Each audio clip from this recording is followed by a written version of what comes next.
Virgin Most Powerful Radio, sharing the gospel with clarity and charity.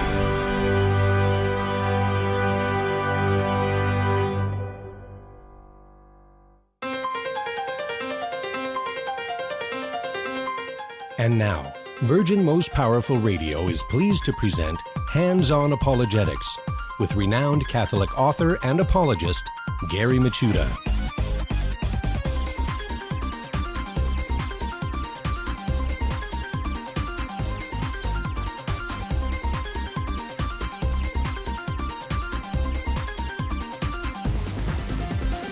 And welcome, everybody. Hands-On Apologetics. You have now entered into the Virgin Most Powerful's Apologetics Dojo. And I'm Gary Michuta, your host and sensei, for this hour in which we dive into how to explain, defend the faith with clarity, charity, and confidence. And it's great to be with you today. Every program, we are action-packed as far as getting apologetic action, ammo. Techniques, resources, everything like that. So, that's what you want in a dojo. You want some activity. You want to be able to train here so that, when you're out in the world, you'll be ready to give an explanation for the hope that's in you. And so to help us do that, we have a great program in store for you. The guy who started it all, the modern Catholic apologetic movement, Karl Keating, is coming to the dojo today.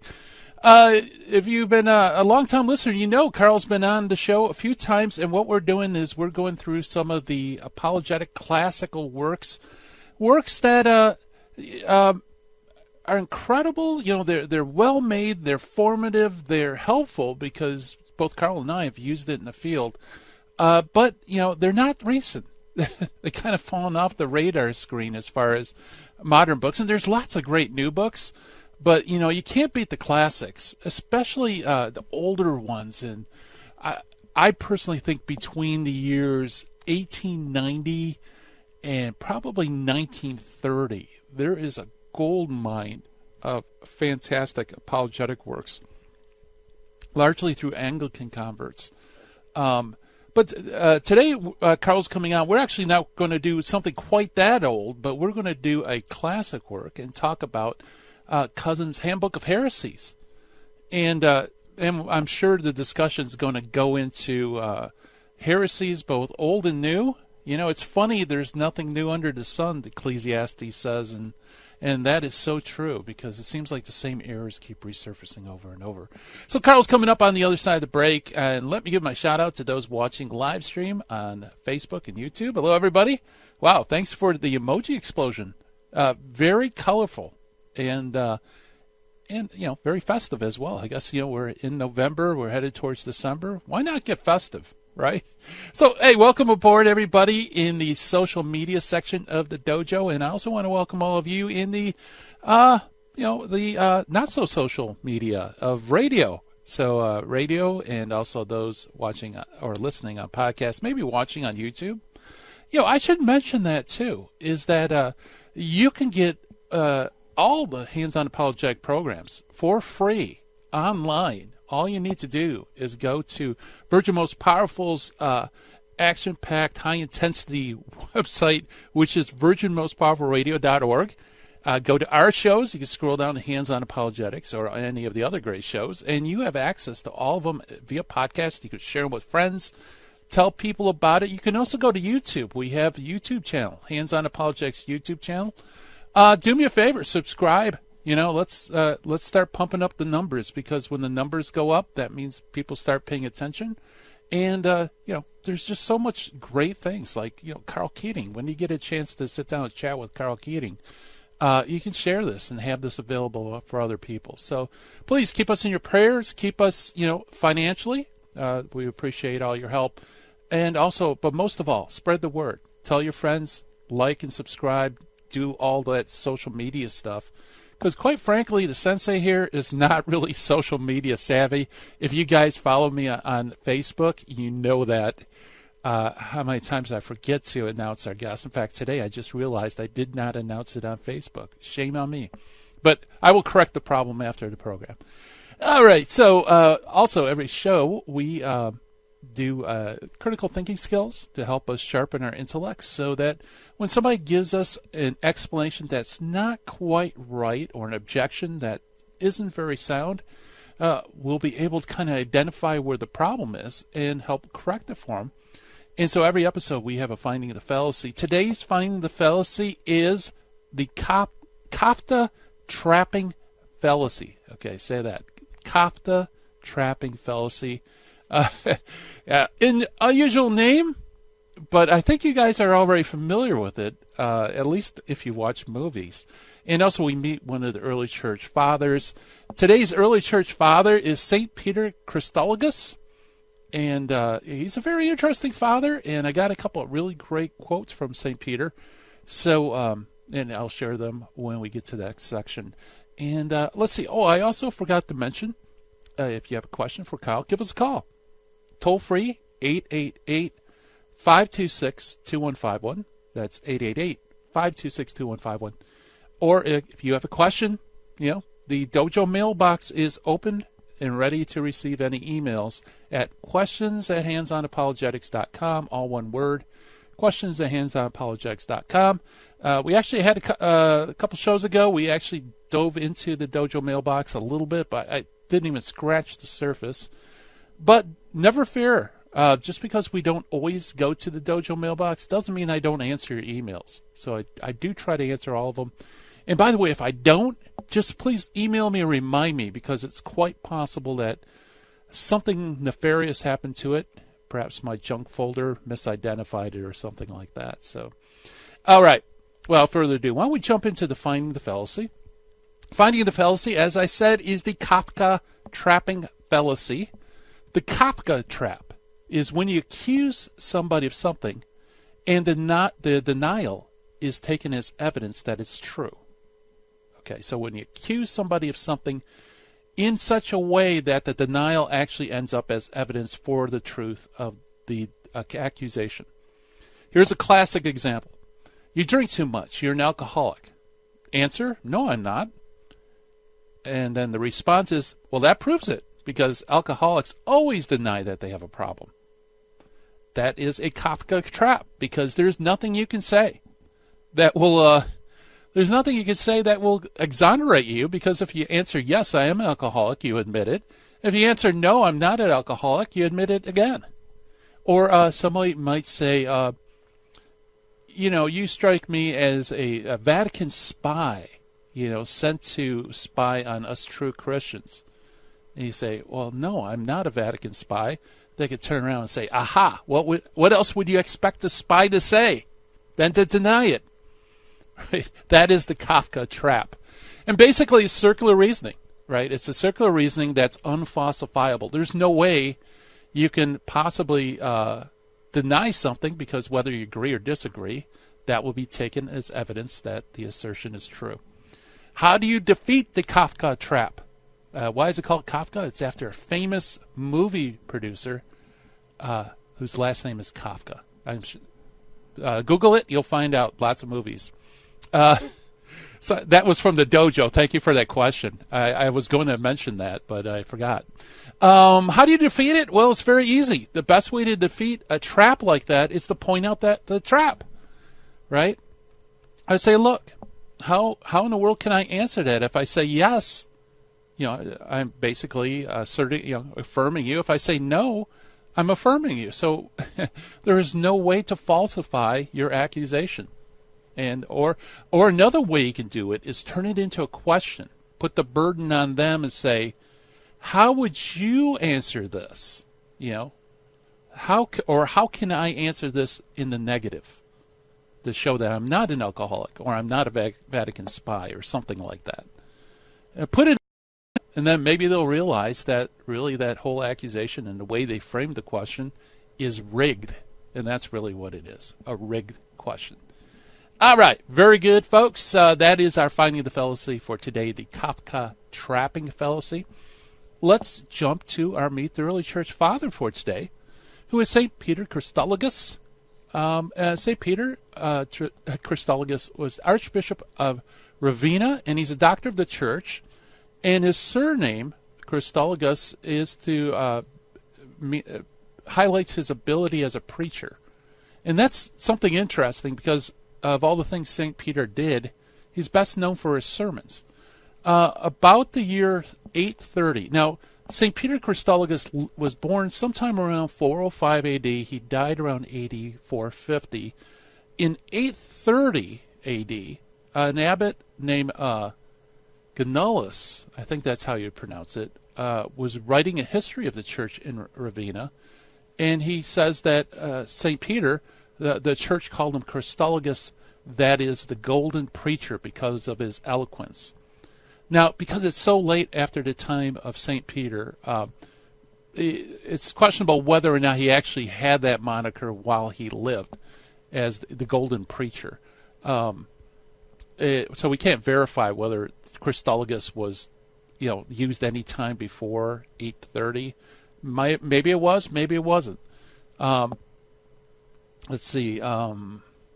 He was made archdeacon by Pope Sixtus III, who reigned from 432 to 440, and at his residence, basically his residence was at the Western Emperor, in which he was made the Metropolitan of a see sometime before 425 and 440.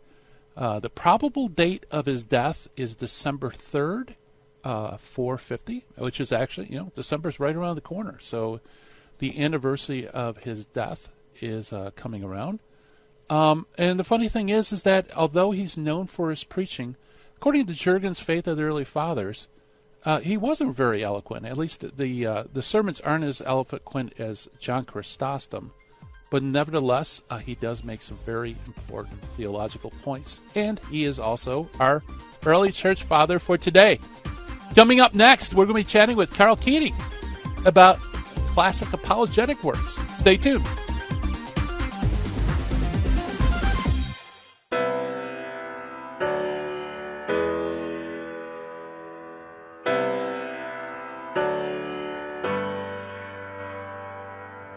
Welcome to our January 11th, 2020 Spiritual Warfare Conference.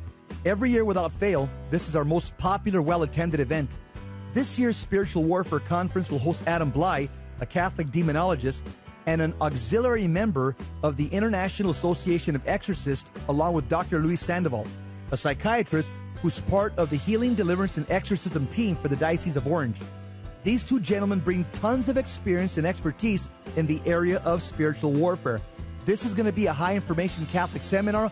I'll be there as well, sharing some riveting stories on the diabolical and liberation found through Jesus Christ from my best-selling book, The Devil in the City of Angels. Mark your calendars, come and join us, and meet other radio hosts from Jesus 911. Contrary to popular belief, spiritual warfare is not demon-centered, it's Christ-centered. Come join us and learn how to armor up and fight the good fight of faith.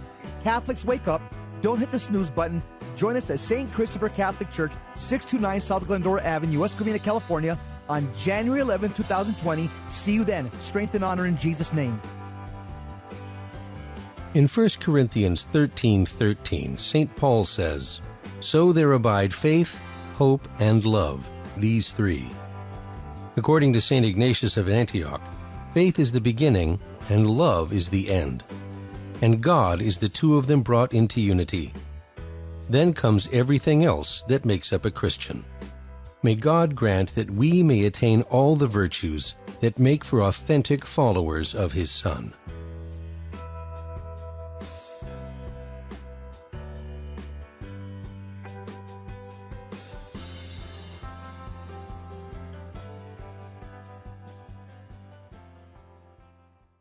Buying or selling your home or your business property? This is Terry Barber. Real Estate for Life underwrites the Terry and Jesse Show, and they can connect you to one of 900 pro-life real estate agents around the world. And when they receive their referral fee, they will give 80% of it to a pro-life organization. Wow, that's 80%. realestateforlife.org, 877-LIFE-US1. Now, back to Hands-On Apologetics with Gary Machuda. If you'd like to join the conversation, call 888-526-2151. Here's Gary. And welcome back, everybody. Hands on Apologetics. Well, there are golden apologetic works that are out there. They're maybe not the fresh off the press, but nevertheless, their value is inestimable. And so to help us kind of highlight some of these works that may have been forgotten, but still incredibly helpful and useful, we have Karl Keating. Karl Keating is the founder of Catholic Answers. He also kickstarted the modern Catholic apologetics movement. Nowadays, he's a full-time author. He's written over 16 books, and of course, you're familiar with Catholicism Fundamentalism, Debating Catholicism series, Book for Life, No Apology. He's also written in several genres, not only religion, but also literature, outdoors, self-publishing, even fiction. So you can check out all the great stuff that Karl is up to at karlkeating.com. And Karl, welcome to Hands on Apologetics. Gary, it's great to be back with you again, and wonderful that we can talk today about another great book that most listeners probably never have heard of. Yeah, exactly. It's one of those books, like I said at the introduction, it's not an extremely old book, but it's certainly not one that was, is fresh off the print. Tell us a little bit about the book for today. Well, the book we're going to look at today is called A Handbook of Heresies. It's by Louisa Cozzens, C-O-Z-E-N-S. Although on the cover, her name is given as M.L. Cozzens. I'm going to guess her first name was Mary, so Mary Louise. Mary Louise was her name. Yeah, A Handbook of Heresies. It's a thin book, only 95 pages. It was published first in 1928 by the publishing house of Sheed and Ward. That is the one founded by the great apologist Frank Sheed and his wife Maisie Ward. The paperback edition that I have, of course, is a reprint from 1981. And I think that's the latest reprint there has been. So the Handbook of Heresies is the one we're looking at today. Yeah, very good. I think that is actually the one I bought from Catholic Answers way back when I first started apologetics. It was the green cover, right? No, actually mine has kind of purplish cover. Oh, okay. So, okay. Yeah, so I'm not sure. There's undoubtedly another edition out, but this is one of those books that I really wish some larger publishing house would pick up and reprint. It's as valuable today and as useful and as on point as it was in 1928 when it was written. But unfortunately, in languages, I just looked online at Amazon, and there are 7 copies, used copies, available for something under $16, including shipping. So quite reasonably priced still. But maybe a few of our listeners will want to grab those copies before they regret not doing so. Right. Very good. Yeah. So, why would an apologist? Why would it be valuable to know these old heresies of the church? Because every heresy is a repeat in some way of an earlier heresy. We have heresies today. We've always had heresies confronting the church. Most of them are pretty much repeats in the sense of deriving their essence from wrong principles that had appeared in some earlier time, in some earlier heresy. So if we get a good grasp of the heresies that went through the Christian world from the first century through the 20th, we're much more likely to have our wits about us when we're confronted with something that seems a little off the wall today. And, of course, there are a lot of things off the wall today because many of these same old principles, the bad principles, have come back again. They cycle through. It's a generational thing. You might have a heresy that lasts for a few generations in some rather virulent form, and in a way goes underground intellectually for maybe centuries. Then it comes back again with a different name, but basically saying the same thing. Yeah, true. That's very true. In fact, one person that you debated, Dave Hunt, if I remember correctly, I think he denied that Mary was mother of God, that he preferred saying she was mother of Jesus, which is an ancient heresy of Nestorianism. Yes, and what you end up doing there is having to say ultimately that Jesus was not God. Yeah. That's the logical result. Now, Dave Hunt would not have, and he did not say that at that point. When he and I were debating many years ago. But that's the logical corollary, the logical consequence of such a position. And so there would have been people, I'm quite sure, who accepted his argument and then took it to its logical conclusion, and therefore left Christianity completely. Because who's interested in religion, the highest devotion of which is to a creature? Yeah, that gets dull pretty soon. Right. Yeah, that's what I think is so insidious about heresies. It's often a very subtle point at the beginning, a nuance. But if you just follow the thread of that subtle point, it really ends up with some very big errors. Yes, because heresies, especially all the big ones throughout history, and the ones that Louisa Cousin looks at in her book, it's not that they're completely wrong; it's that they're almost completely right. Yeah. But there's something wrong in them that spoils the whole thing. The heresy of Arianism would be a good example, where the Arians held that Christ was not God, but the greatest of all creatures. And there was a very subtle conciliar distinction that was made in trying to define who Jesus is. And there are many people at that time and in later centuries said it's so minor we can ignore it. But the result is that if you didn't ignore it, you would end up with a completely different religion.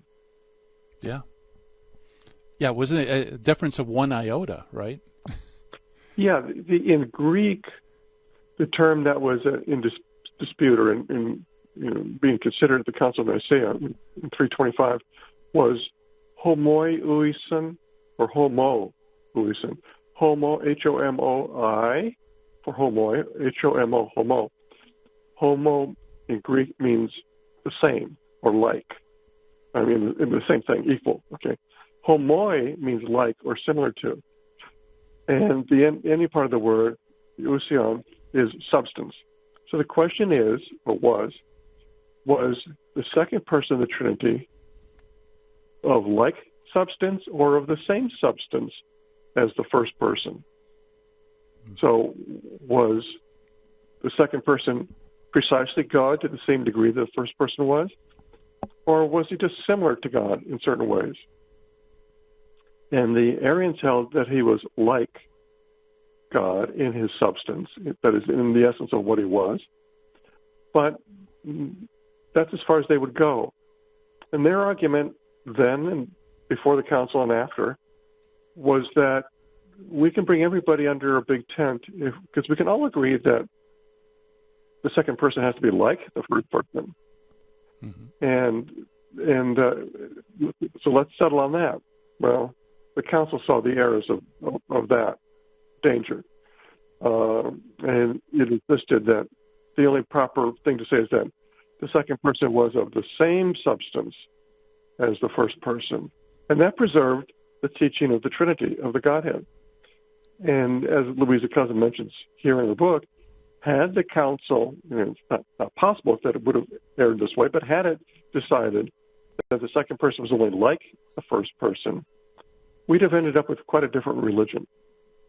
Yes. Yeah, very good. Yeah, I think... go ahead. Yeah. I was just going to say, you mentioned the iota. So the difference between these two words of art, of theological art, was the letter in Greek iota, and it's the equivalent of our letter I. But back then, it would commonly be written not on the same line as the preceding O, as we would say. It'd be written underneath it in a very small form.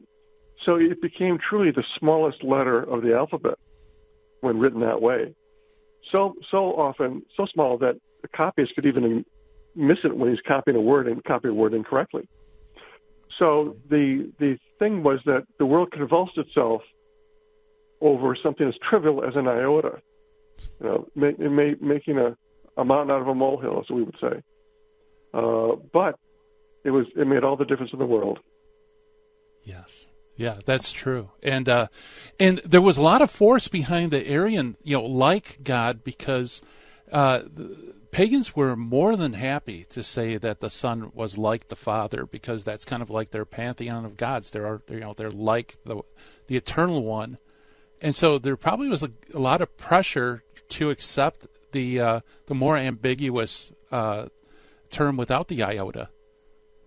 Yes. Plus, Arianism was widespread by this time anyway, throughout especially the eastern part of the empire.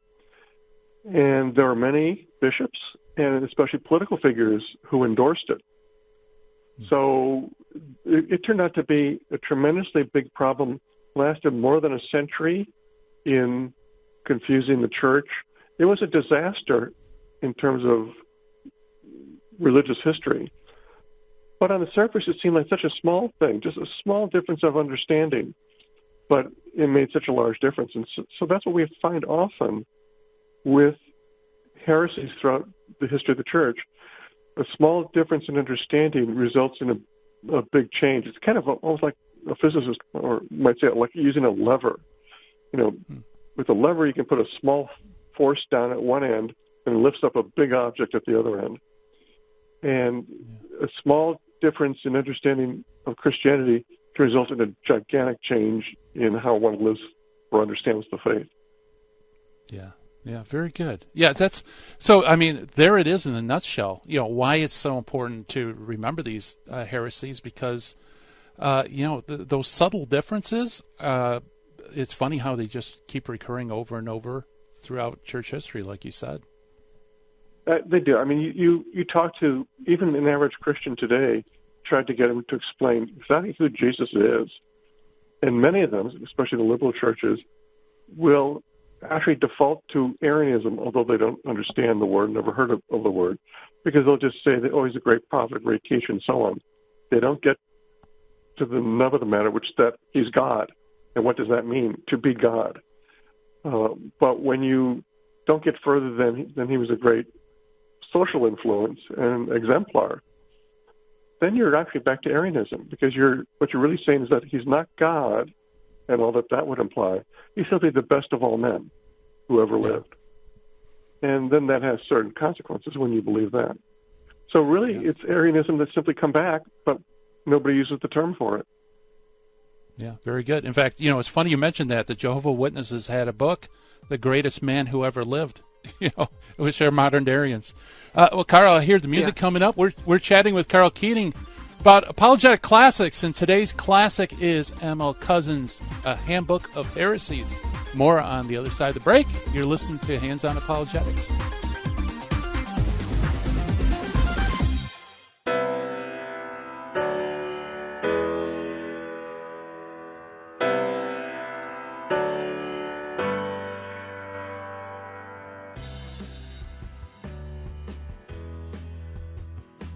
Welcome, Daniel. You're on the line. What's on your mind, brother? Hi, I just wanted to share a testimony about Virgin Most Powerful Radio. I had a buddy at work who, he's a lukewarm Catholic guy, and I wanted him to start listening to the Terry and Jesse show, so I kept telling him to download the app, and he kept putting me off. So one day, I grabbed his phone and I downloaded the app for him. I went on vacation, and I kept telling him to listen to it. He was kind of put me off. I came back from vacation. He comes to my cubicle and he says to me, "Hey, man, I've been listening to Terry and Jesse's show, and it's great." And it's made a big impact in his life. The guy, he's going to weekly adoration a couple times a week. He goes to the Mass in the morning. He's an on-fire Catholic, and he promotes the Terry and Jesse show in the Virgin Most Powerful Radio. Wow. Daniel, what a testimony. And I want to encourage our listeners to get those cards by going to virginmostpowerfulradio.org and do what Daniel's doing. Go out and spread the faith by inviting people to listen to Virgin Most Powerful. Daniel, thanks for your testimony, brother. God love you. You're welcome. This is Terry Barber. I want to invite you to take advantage of having your funeral or your loved one's funeral at the Sacred Heart Chapel in downtown Covina. It's a 115-year-old church, beautiful chapel.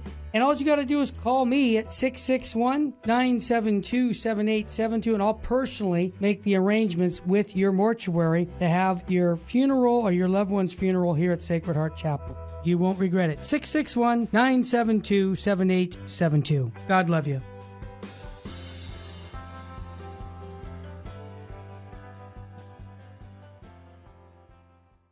Buying or selling your home or your business property? This is Terry Barber. Real Estate for Life underwrites the Terry and Jesse Show. And they can connect you to one of 900 pro-life real estate agents around the world. And when they receive their referral fee, they will give 80% of it to a pro-life organization. Wow! That's 80%! realestateforlife.org, 877-LIFE-US1.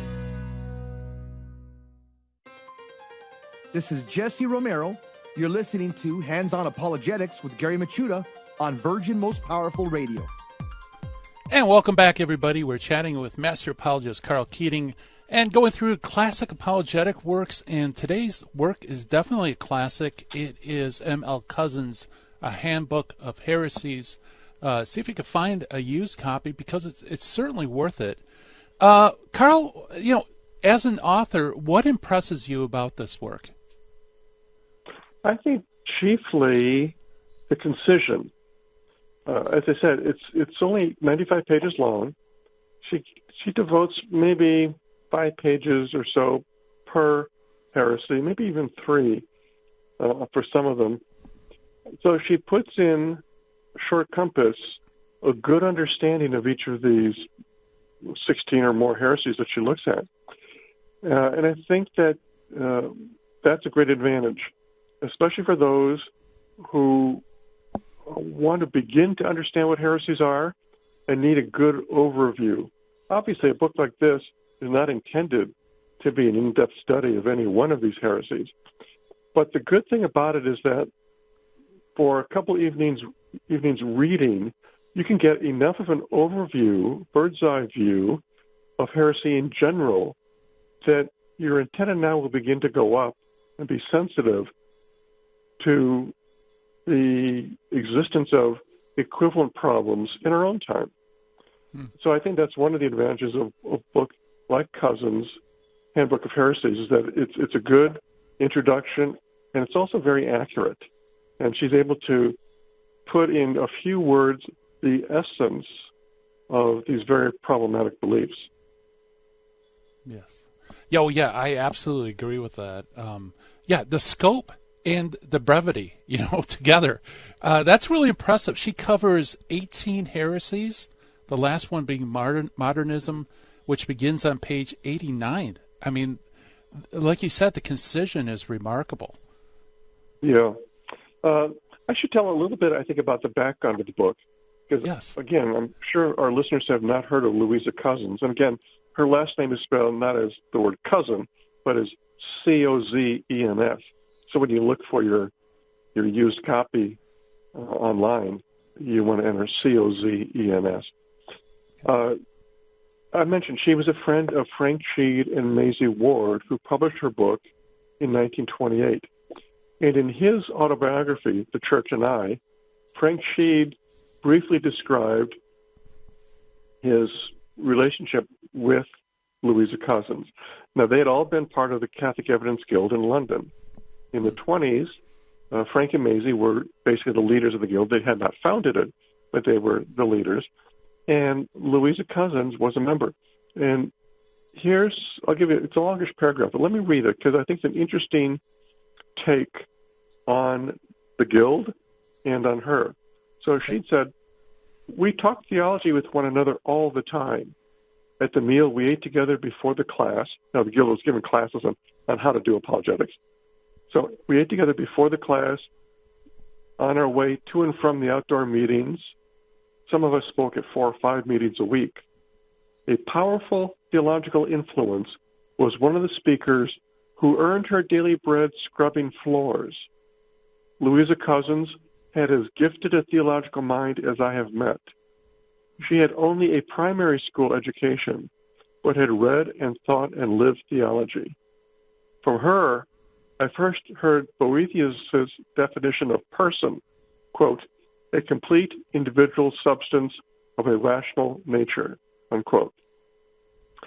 In a Cockney accent, but with an utterly lucid choice of words, she told me what it meant. In 1928, after Maisie Ward and I were married, she came to our apartment after her days scrubbing, having no quiet place of her own, and without reference books, wrote a handbook of heresies. More than anyone, she helped me to see the value of precision. The last conversation I had with her was on the problem of how infinite simplicity of the divine mind could know individuals.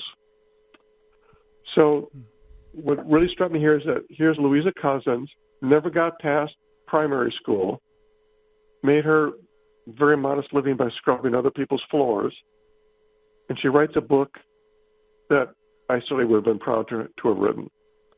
You know, so a good example of someone of modest means, modest education, learning a lot simply by reading and doing her homework. Yeah. Wow, that is remarkable. Now, did I hear you right in saying that she didn't use resources for it? Well, when she was writing the book at the kitchen table at the Sheeds apartment, she didn't have to bring any books with her. She just read. I mean, she just wrote, I guess probably on a yellow pad or something. She just wrote her book from the store of knowledge she had in her mind. Wow, that is remarkable. So she obviously had read the books. She had read the books. I'm sure she got them out of the library. I'm sure she didn't own the books herself, given her, modest means and all. One of the sad things is that I have been unable to find out anything more about Louisa Cousins. I don't know if she ever married. I don't believe she wrote another book, because if she had, Sheed and Ward certainly would have published it, and they didn't. My sense from the way Frank Sheed talked about her is that she probably passed away sometime in the 1930s. At what age? I don't know. I'm going to guess, though, that she wasn't all that old. She probably, had a hard-scrabble life and probably passed away, before middle age was over. So I would have very much liked to know more about her, but I've not been able to track down anything beyond what Sheed says about her. Interesting. Wow. Yeah, I didn't know that background. That's really remarkable. She seems to have like a very good synthetic understanding of things, not so much memorizing, dates and places and stuff, but she understands, how everything fits together and, the essence of the problems. At least that's what strikes me from the book.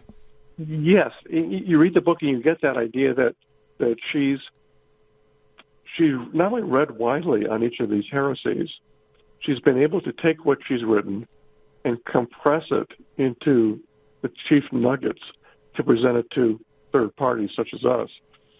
But she must have read widely and understood almost viscerally what the people in these different centuries were going through, even the people who were going off the rails, so to speak, why they were doing that and what brought them in those directions. So she must have had a very fine understanding of human nature, because, of course, it's the fallibility of human nature that allows these heresies to keep coming back under one guise or another. Yeah. So she covers 18 heresies in all. Karl, which heresies do you think, as an apologist today, would we really need to at least understand generally what it was about, so it would help us discuss and defend the faith? Yeah. Well, several. One, of course, would be what we mentioned already, Arianism. It doesn't use that term for itself anymore, but it's the notion that Jesus was an excellent man, maybe the best man ever, but just a man, not God also. And a lot of people who call themselves Christian are, in effect, Arians. So that's one to keep in mind. Yeah. Another is the last one that she mentions in the main part of her book, which is modernism. And modernism is sort of a funny name to it, because you think, it's something modern, so it's probably pretty good. Anything's up to date, it's got to be pretty good. Everything's up to date in Kansas City, as the song goes. But modernism is a sense that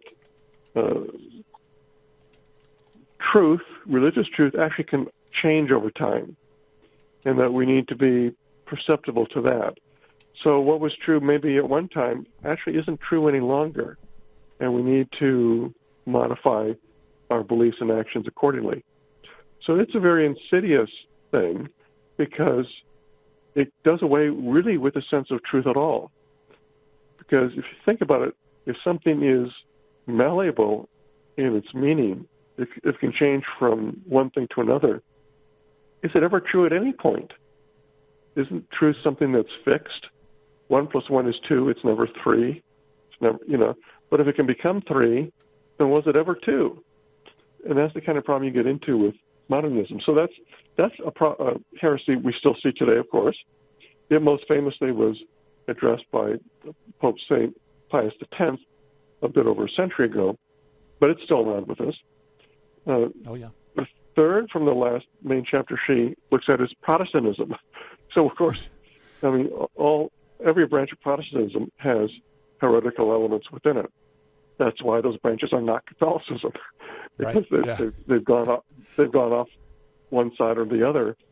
They've dropped something that's true from their belief system, or they've added something that's not true, and usually it's both. Because once you drop something, you leave a hole, and you need to fill the hole with something. And so, they've ended up adding things in there to fill the holes, and what they added in was not true. But you've got, of course, a variety of Protestant beliefs, but they all have something erroneous in them. So those are, I would say, among the more common ones we would still see today. Although then there's one that's one of the oldest heresies that has a very modern look to it, and that's Gnosticism. The word Gnosticism comes from the Greek. It means secret knowledge. It's the ancients believed that they had, some of them believed, that they had ways to know what God or the gods really meant, and the common people wouldn't know that. The common people would just be taught a lesser understanding of things. But those in the know would have the secret information, the Gnosticism element. And this is a heresy that predated Christianity, but it went into Christianity. And so we see that flowering. And then in modern times, we see it manifested, for example, in the New Age movement, which has infected certain parts of the Catholic population. Right. Yeah, very good. Yeah, I see the music's coming up. We're chatting with Karl Keating in our series on Apologetics Classics, and today's Classics is Cousin's Handbook of Heresies. It's definitely worth picking up a copy, folks, because it gives you a great overview of the heresies of the church. And we will be right back right after this.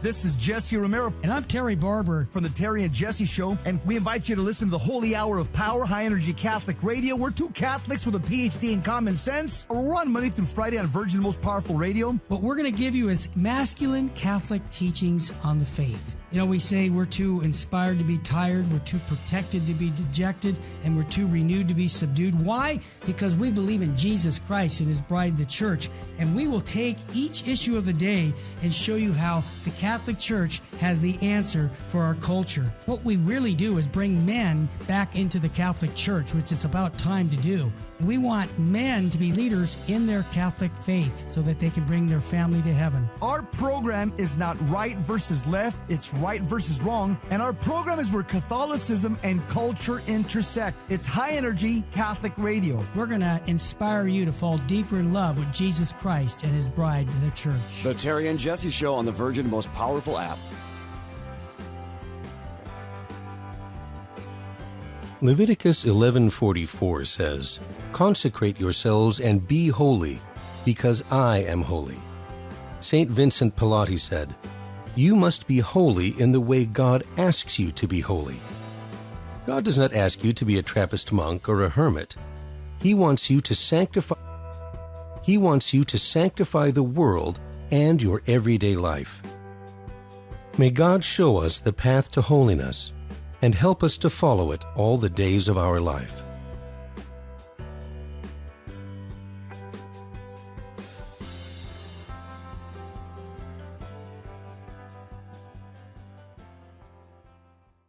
Buying or selling your home or your business property? This is Terry Barber. Real Estate for Life underwrites the Terry and Jesse Show.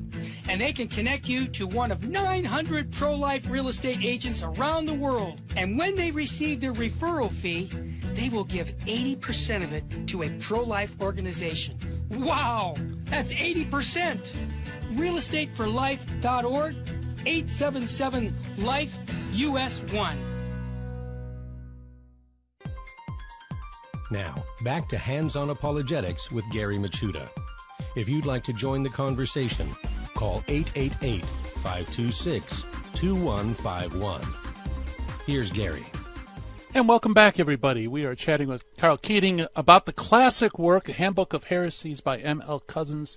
And Karl, right before the break, you touched on a really important heresy that occurred actually pre-Christian, known as Gnosticism, that there's this special knowledge that's given to the enlightened, and through that knowledge you find salvation. And we were talking about how these heresies kind of reverberate throughout time. They keep coming back, like zombies. They still walk the earth even though they've been slain. That's right. And it's even within Cousins' book, you can kind of see that, because you have Gnosticism, and then later on we run against the Catharism, I should say.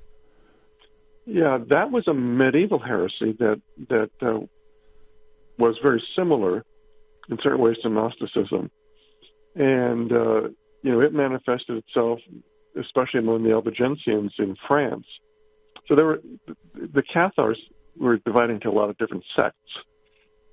So we have different names for them at that period. But as Cousins mentions, it became a rather dangerous, even heresy, in that it had not just religious but social and political consequences. And the situation in Southern Europe, mainly, as I say, France, but elsewhere too, was quite upset for centuries during the Middle Ages, early Middle Ages, and later. And eventually the Albigensians appeared, for example, in Italy. They show up in the 12th century, and they go around spreading their wrong beliefs. But basically, every aspect of or sect of Catharism taught that there is a good principle in creation and a bad principle in creation. And that it's not that God alone created everything. There was a lesser being who created the world that we're in. And so there was a disjuncture between, say, the spiritual and material in the belief of these people that isn't really existent in authentic Christianity. Because to them, matter was bad and only the spirit was good. And that led to some very weird consequences, such as that since matter itself is evil, there's nothing you can really do with matter that itself would be evil, which meant that there was great sexual licentiousness among these people. Suicide was actually practiced as a kind of rite. They had a kind of sacrament of their own, similar to baptism, that you could get only once in your life, and if you ever fell away after that, you could not be saved. So people would reserve that sacrament until they were on their deathbeds. Unfortunately for some people, they recovered from their illnesses after getting the sacrament, which meant that if they went on living that way, they certainly would fall into some other kind of sin, and therefore, having no means to have that sin forgiven, they would go to hell. So what the Albigensians would do is they would give assistance to these people to get them to heaven by once they noticed that they were recovering after receiving the so-called sacrament, they would smother them so they would be sure to die and go to heaven. That kind of thinking. So to them, since matter was evil, it didn't really matter much what you did physically or materially. What all that counted really was the spiritual end of the person. Yeah, and we kind of still run into that today, don't we? This dichotomy between spiritually, I'm with the church, but when it comes to social issues or how I live my life, well, that's different. It's kind of the same division. Yeah, especially, right, personal, so-called personal matters, I can do as I wish because it's up to my conscience or it's up to me or it doesn't make much difference. But at root, I'm a good person and so on and so forth. Well, that has elements of Catharism or Albigensianism within it. And so one of the advantages of reading a book such as the Handbook of Heresies is you become aware of these subtle distinctions historically, and then you can apply it to the present time too, even to your own life perhaps. And it is kind of a wake-up call. Say, oh, am I falling into that? It doesn't go by any particular name nowadays, but 1,000 years ago it was known as Albigensianism or what have you. Right. Yeah, very good point. One thing that surprised me, and given what you gave as far as her background, I was surprised that she broke out Anglicanism from Protestantism. She treats those as two separate heresies. Why do you think that is? Well, because, first of all, she's English, so she has an English look at these. But the Anglicans themselves, many of them, thought of themselves, some still do, as being a third thing other than Protestantism or Catholicism. So many of them subscribe to what they call the branch theory, the idea that the Catholic Church is divided really into three branches. There's the Eastern Orthodox Catholic Church, there's the Catholic Church in Rome, headquartered there, the Roman Catholic Church, and there's the Catholic Church headquartered in England, the Anglican Catholic Church. They're all equally part of the Catholic Church, even though they differ on some things. That was a common point of view, especially in the 19th century, but then into the 20th century, among certain Anglicans. And that's not at all the way the Protestants of Lutheran or Calvinistic backgrounds would think. They saw themselves really breaking off from the Catholic Church really more distinctly than that. But there was a big chunk of the Anglicans who really thought of themselves still as Catholics, but in a different branch from the one that we're in. Yeah, that's true. Yeah, that's very true. So that would be separated out. Was there anything that surprised you about this book? I don't know now, thinking back, whether I was surprised beyond what I've already mentioned about the precision and concision with which Louisa Cousins wrote. Yeah. And, I read this book early on in my apologetical life, and it had an influence on me because I could see straight away that you could write about very complex, very confusing historical situations and beliefs in a clear, forthright manner to get the point across, and that you could do so in a way that could help a lot of people who perhaps would shy away from any book on theology.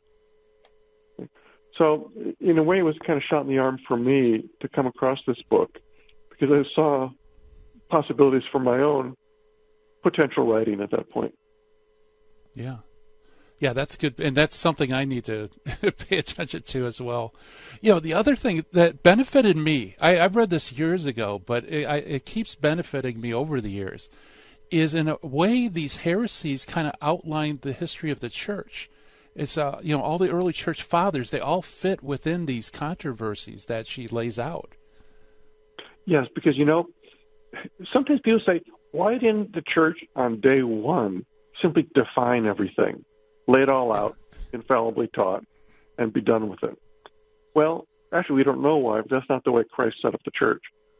But historically, what's happened is that The church has defined Christian beliefs in response to errors. So, in a way, we wait for heresy to come along, and then this resolves for us the true understanding of a particular subject area, because the church is forced to think things through and to come up with a directive that says, this over here is false, this is the real belief, and here's the distinction. And so we see the councils of the church throughout history chiefly involving themselves with cleaning up heresies. And one has to say, though, often a council will do that, and yet the heresy persists, sometimes for centuries. But at least the church at that point has laid out the proper understanding. And it often takes generations before that understanding percolates down and we get people changing their hearts and minds and adopting true orthodoxy on a particular point. Yeah, or the heresy becomes even more subtle. And so it requires even more precision, more definitions.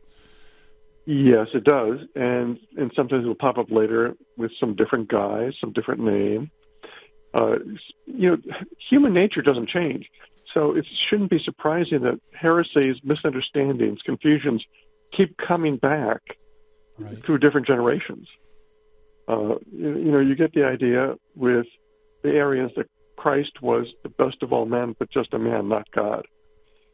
And that's a very attractive position, especially for those who have not been brought up in a particular faith or been brought up weakly in Christianity. That's almost a common-senseful position. When you learn about who Christ was, what he said in the Gospels, all that's great. And you almost can say, yeah, he can do all that without being God. And, the miracles and all, well, that's just, it's maybe some fables added in later by the writers or something.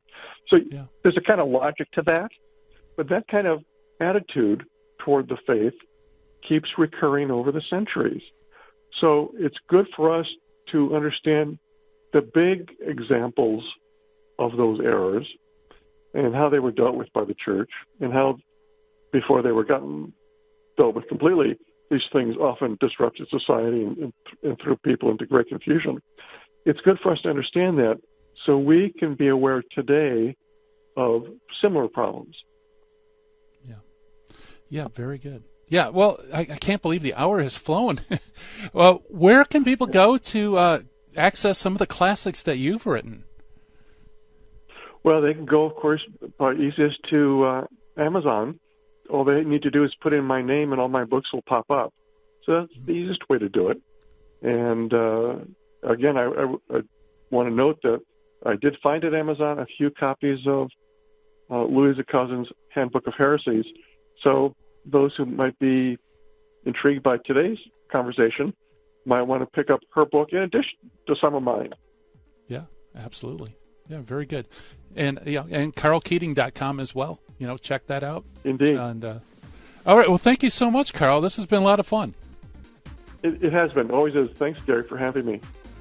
All right. Karl Keating, ladies and gentlemen. And check out his work, KarlKeating.com. He's very humble, but also, while you're shopping, you might want to pick up Cousin's work as well. It's an excellent overview. Coming up next, I impact Catholic Talk with the Terry and Jesse Show. The fun continues on Virgin Most Powerful Radio. Coming up tomorrow, we're going to have Master Apologist William Albrecht come on the show. We're going to talk about the not quite early church fathers. That's going to be a lot of fun. And it's time for me to shut down the Dojo lights and the Midwest Command Center. And bye-bye. In the 1990s, I lived and worked in Hollywood. But when my wife Betty's mom took ill, we relocated to Orange County. And it was during this time in our lives that I converted to Catholicism. Once my eyes were opened to the truth, I couldn't learn enough about the faith. But I had less free time than ever, especially with a long commute. That's when I discovered the real value of Catholic audio. Listening to cassette tapes transformed my daily commute into a miniature retreat. And that's the beauty of Virgin Most Powerful Radio today. Since the podcasts are archived, you can listen anytime on our smartphone app. I know how listening to Catholic audio can bring you closer to Christ and His Church. So I encourage you to visit the App Store or go to vmpr.org and download the app today. It just might change your life. I'm Matthew Arnold for Virgin Most Powerful Radio.